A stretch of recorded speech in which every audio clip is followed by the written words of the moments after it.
মহারাজের মেজাজ ভালো না, বেশিক্ষণ এখানে থাকলে তোমার গর্দান যাবে। যাও, জলদি পালাও। ছোট রানী এখনো গভীর ঘুমে আচ্ছন্ন।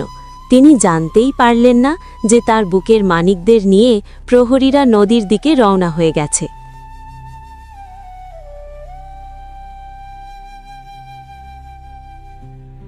এই সেই পাখি যে ছিল ছোট রানীর আজন্মের সাথী। যখন তিনি এই প্রাসাদের রানী হয়ে আসেননি, যখন তিনি ছিলেন কেবল এক চঞ্চল অবুঝ মেয়ে, তখন থেকেই এই পাখিটি ছিল তার ছায়ার মতো।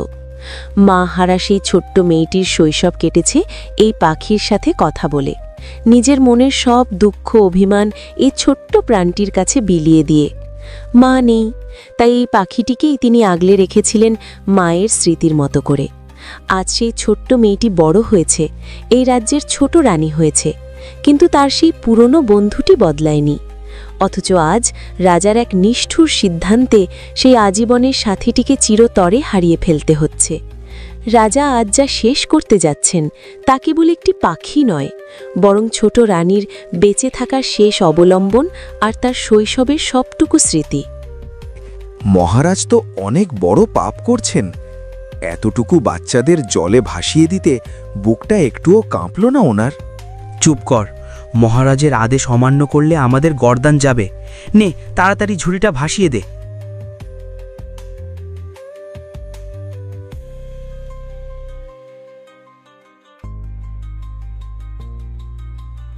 নিষ্ঠুর প্রহরীরা, থামো!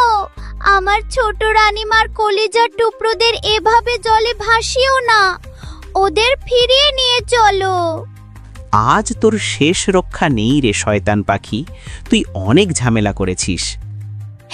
তোমরা নিষ্ঠুর, তোমরা পাপিষ্ঠ, তোমরা নিষ্পাপ শিশুদের জলে ভাসিয়ে দিলে। আমি বেঁচে থাকবো, আমি সব সত্যি রানীমাকে গিয়ে বলবো। প্রহরীরা যখনই পাখিটিকে মারতে তলোয়ার চালালো, তখনই পাখিটি উড়ে চলে গেল।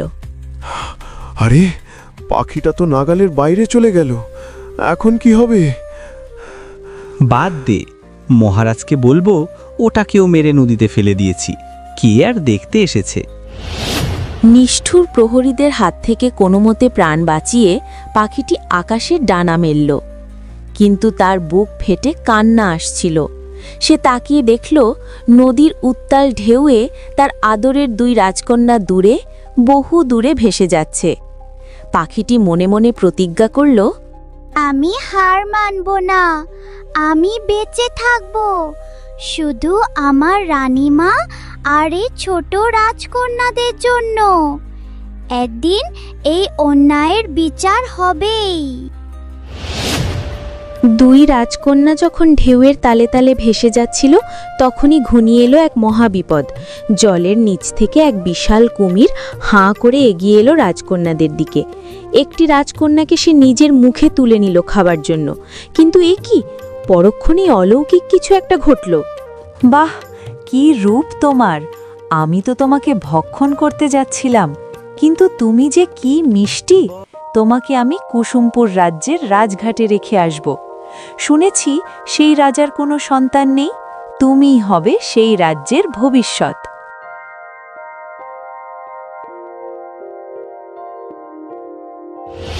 হায় আল্লাহ, আমি এখন কি করব? আজ সারাদিন ঘুরেও ভালো কোনো কাঠ জোগাড় করতে পারলাম না। এই সামান্য কাঠে তো দুবেলার খাবারও জুটবে না। ঘরে আমার 2 দিনের ছোট মেয়েটা খিদের জ্বালায় কাঁদছে, বউ আর বোনটা পথ চেয়ে বসে আছে। আমি গেলে তবেই আজ উনুন জ্বলবে। আমি ওদের মুখে খাবার কেমনে তুলে দেব? ওগো দয়াময় আল্লাহ, তুমি আমাদের সহায় হও। হঠাৎ নদীর দিক থেকে বাতাসের সাথে ভেসে এলো বাচ্চার কান্নার শব্দ।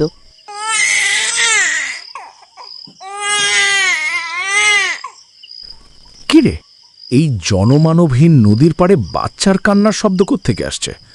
আমি কি ভুল শুনছি? না তো, শব্দটা তো স্পষ্ট শোনা যাচ্ছে।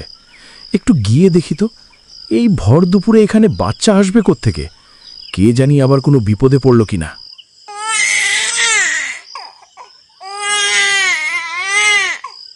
ওই তো একটা ছোট বাচ্চা